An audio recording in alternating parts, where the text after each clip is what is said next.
A lot of people like to use acronyms to help them memorize information, but for me personally, acronyms are more work than any help they can actually give. So what happens is when you're trying to use acronyms, you usually pull the first letter of a word and then you have a combination of letters. So like Act C. And so you have to remember what these letters actually mean.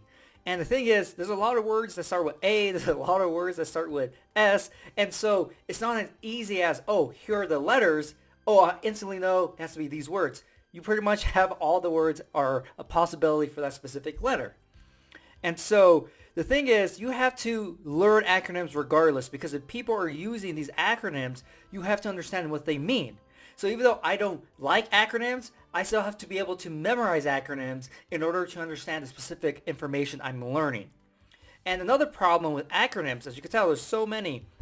You have really long ones that if you don't actually study and practice what this actually means, you're going to be completely lost. Another thing is that I believe it's down here right here. PAO. So for me, a PAO is a person action object. It's a system for cards and numbers, binary, things like that. But here, PAO is Public Affairs Office.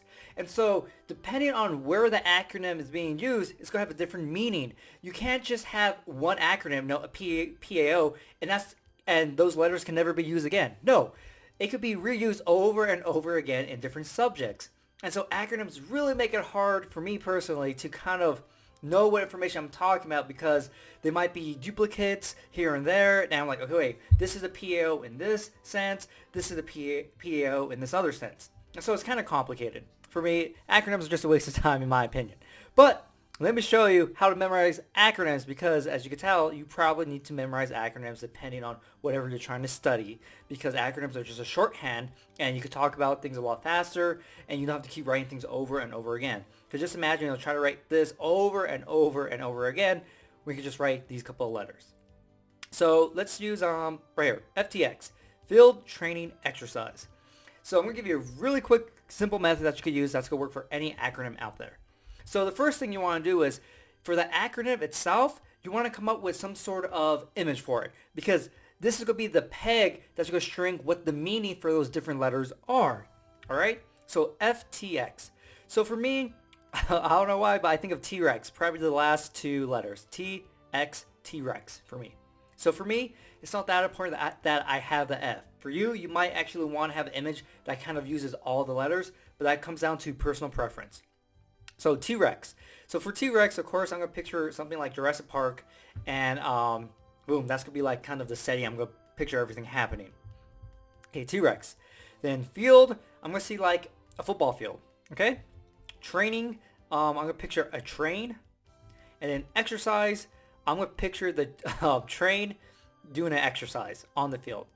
So maybe, I see the setting of, it's like Jurassic Park, and then I see this T-Rex, and this T-Rex is, I don't know, maybe yelling at this train to exercise harder or faster, or maybe the T-Rex is even chasing the train around as the exercise on the field. Boom. So that's what I would picture in order to remember FTX and what that means. So say, if I cover that up, let me see, go down a little bit, right there. So if I see FTX, I'm like, okay, FTX. Oh, wait, a T-Rex. Okay, cool. Oh yeah, Jurassic Park. There was a field. Oh yeah, then this train was doing an exercise. Oh yeah, field training exercise. That's what FTX stands for. And boom, field training exercise. And so that's a quick and simple method you could just pull out anytime you need it. And of course, depending on how many acronyms you have or how complex it is, there's different methods to apply to all of this different type of information. But I just want to give you a method that's quick and simple and get straight to the point. And so I'm going to include a link to this website just down below, because maybe you want to try out the method I'm telling you just to get practice with it, so you know the ins and outs of how this method works. So hopefully you enjoyed this video, and I'll see you next time.